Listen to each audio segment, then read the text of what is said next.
Pieds dans le plat.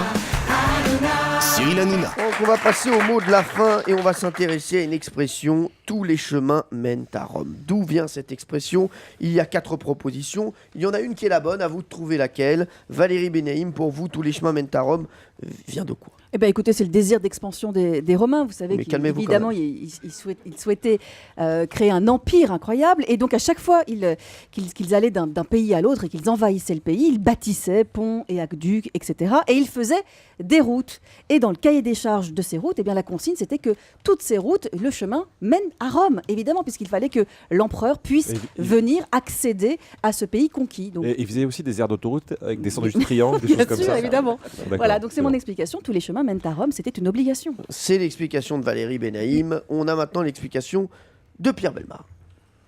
Le côté obligation ne me paraît pas juste, mais cela étant dit, c'est bien les voies romaines qui sont à l'origine de cette expression, puisqu'en effet, les Romains ont construit toutes les premières grandes routes qui traversaient notamment notre pays, mais le leur également, bien sûr.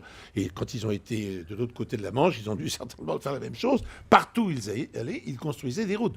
Donc, comme c'était les Romains, très logiquement, de là à penser que toutes ces routes conduisaient à Rome, c'était tout à fait logique. Thomas Hervé. Alors en fait, pour comprendre cette expression, il faut remonter vraiment au début de l'Antiquité. Il n'y a pas besoin d'aller dans les terres étrangères, c'est simplement que Rome était située au carrefour des grandes routes terrestres d'Italie. Et donc elle était accessible par terre et voies fluviales très, très facilement. Et les voies romaines étaient construites en étoile autour de Rome, afin que toutes les marchandises et surtout les richesses puissent arriver dans la ville.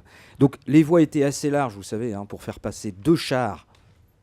Et avec des rainures. Avec des rainures. Et en plus, avec des piétons.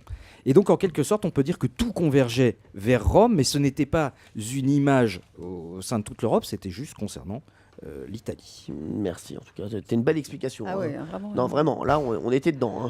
On s'imaginait Ah bah, sur le carrefour. On était sur le char. Non, mais on le voyait avec le sifflet, là. S'il vous plaît, monsieur, vous mettez-vous sur le bas-côté. C'est bon. Jean-Luc Lemoyne. Non, il faut savoir que Jules César était un grand mégalomane.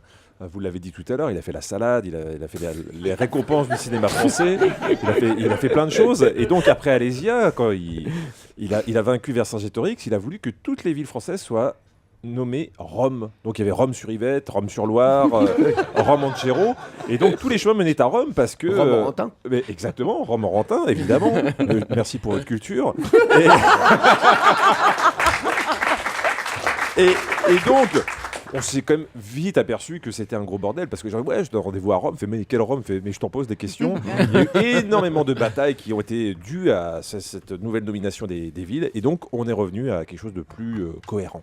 D'accord, Bien merci sûr. en tout cas Jean-Luc, c'est une très belle explication. Très, très belle histoire. Voilà, vraiment très belle histoire. Franck Ferrand, pour vous, qui a la bonne explication de Bah, cette expression, tous les chemins mènent à Rome? La plus belle, c'est évidemment celle Jean-Luc. de Jean-Luc, évidemment. C'est Oui, là, celle c'est- qui aurait tendance à me convaincre. Mais La plus belle, c'est celle de Jean-Luc, oui, pour mais... tout vous dire, la plus juste me paraît être celle de Thomas. Et les 3 précédentes, d'une façon générale, sont valides. C'est-à-dire que, voilà. Donc la plus juste, donc vous penchez vers Thomas Hervé.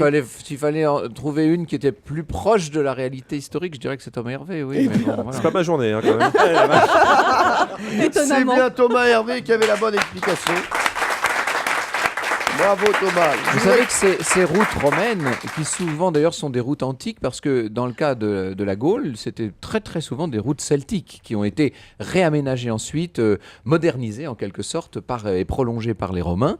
Ces voies, elles existent toujours pour certaines et malheureusement elles sont en très grand danger. Alors, pardon d'être sérieux, Non, mais mais c'est important. il faut dire à nos auditeurs d'être très vigilants avec ça, parce que notamment le nouveau matériel agricole et les nouveaux matériaux des forestiers, vous savez, sont de très gros tracteurs qui viennent généralement d'outre-Atlantique, qui pèsent des tonnes et qui bousillent complètement les voies anciennes comme ça. C'est très dommage. Eh bien merci Franck Ferrand. Pieds dans le plat. Cyril Hanouna.